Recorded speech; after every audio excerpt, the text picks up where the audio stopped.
Sabe como uma comunidade bem ali no coração do semiárido brasileiro pode se preparar para os desafios climáticos? Pois é, hoje a gente vai mergulhar em um trabalho acadêmico super importante que busca responder exatamente a essa pergunta. O título do trabalho é Plano de Gestão de Riscos e Mitigação de Desastres Ambientais, Construindo Resiliência em Santa Brígida, Bahia. Então, o que a gente tem em mãos é um projeto de intervenção. Basicamente, é um trabalho de conclusão de curso da Universidade Federal de Juiz de Fora, que não fica só na teoria, sabe? Ele vai lá e propõe soluções bem práticas para um problema muito real.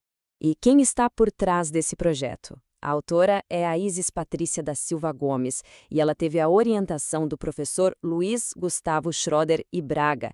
Esse trabalho é o projeto final da especialização em gestão pública em proteção e defesa civil, um curso com conclusão prevista para 2025. Bom, e qual vai ser o nosso roteiro aqui para entender tudo isso? É bem simples. Primeiro, a gente vai ter uma apresentação geral do projeto.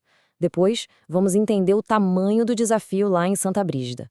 Na sequência, a gente conhece a proposta de gestão que foi criada, vê como se constrói essa tal de resiliência comunitária e, no final, a gente fecha com as considerações finais. Vamos lá? Certo, então vamos direto ao ponto, né? Qual é o grande desafio de Santa Brígida? A gente está falando de uma comunidade que fica numa das regiões mais vulneráveis do Brasil e isso já diz muita coisa. Olha só, para a gente se situar, Santa Brígida fica na Bahia, bem no meio do semiárido brasileiro. E essa localização não é qualquer uma, viu? A cidade está dentro do que a gente chama de Polígono das Secas, que é uma área que historicamente sempre sofreu muito com a falta de chuva. E isso, claro, já define grande parte das suas vulnerabilidades climáticas. Mas é aqui que a coisa fica complexa. Porque parece um paradoxo, sabe? A região é famosa pela seca, pela estiagem prolongada. Só que, nos últimos tempos, os dados têm mostrado um aumento bem preocupante do exato oposto. Chuvas muito, mas muito fortes e repentinas, que acabam causando inundações e alagamentos. E os números contam uma história que realmente impressiona. De acordo com os dados do Atlas Digital de Desastres no Brasil, a gente vê uma mudança drástica. Nas décadas de 90 e dos anos 2000, foram registradas 5 ocorrências em cada uma, mas olha o que aconteceu de 2013 para cá. O número de pessoas afetadas foi para mais de 88 mil, e o prejuízo financeiro, nossa, explodiu, de pouco mais de 6 milhões de reais para quase 80 milhões. É um impacto imenso.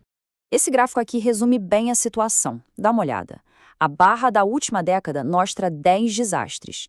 Isso é o mesmo que a soma das 2 décadas anteriores inteiras, ou seja, a frequência desses eventos simplesmente dobrou. É uma aceleração muito clara e, claro, bem preocupante.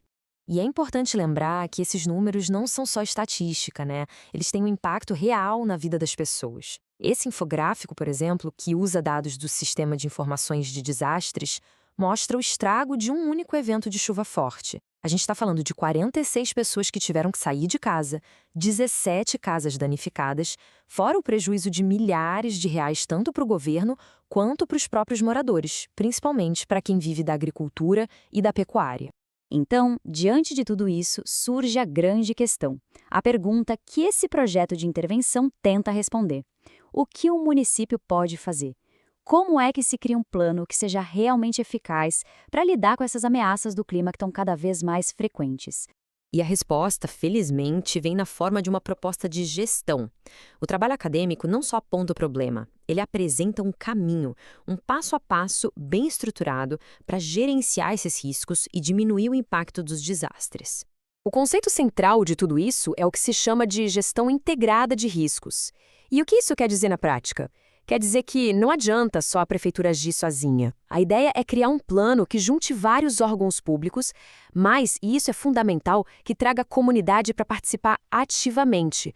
O pilar de tudo é a própria população ajudando a construir essa resiliência. Essa proposta toda se divide em 4 objetivos bem práticos. Vamos lá. O primeiro é fazer um diagnóstico, sabe? Entender as fraquezas e mapear onde estão as áreas de maior risco. O segundo é criar as regras do jogo, ou seja, diretrizes para ações de prevenção.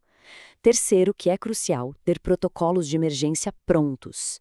E por último, mas não menos importante, conscientizar e engajar a comunidade nesse processo todo. E aqui, gente, está o ponto-chave. E o trabalho bate muito nessa tecla. A participação da comunidade é o que vai determinar o sucesso o fracasso de tudo. Não tem como dar certo se a população local não estiver envolvida em todas as etapas, desde pensar o plano lá no comecinho até colocar ele em prática. É isso que faz a diferença. Tá, mas na prática, o que a gente pode esperar de tudo isso? Quais são os resultados concretos? Bom, a próxima parte do projeto nos dá essa visão de longo prazo, que é a construção de uma resiliência comunitária de verdade. Os resultados esperados são bem palpáveis, olha só. No fim das contas, o município teria um plano oficial, no papel, de gestão de riscos. As áreas mais perigosas estariam todas mapeadas e bem identificadas. Os protocolos de emergência já estariam definidos, prontinhos para serem usados se precisar. E talvez o mais importante de tudo, a comunidade estaria engajada, treinada, com uma mentalidade diferente, saindo daquela coisa de só reagir ao desastre para criar uma cultura de prevenção. E o mais legal é que o impacto de um trabalho como esse pode ir muito além de Santa Brígida, sabe? Ele acaba servindo como um modelo, quase um guia, que pode ser adaptado e usado por muitas outras cidades do semiárido que passam pelos mesmos perrengues. No fim, é uma contribuição para um futuro mais seguro para milhares e milhares de pessoas.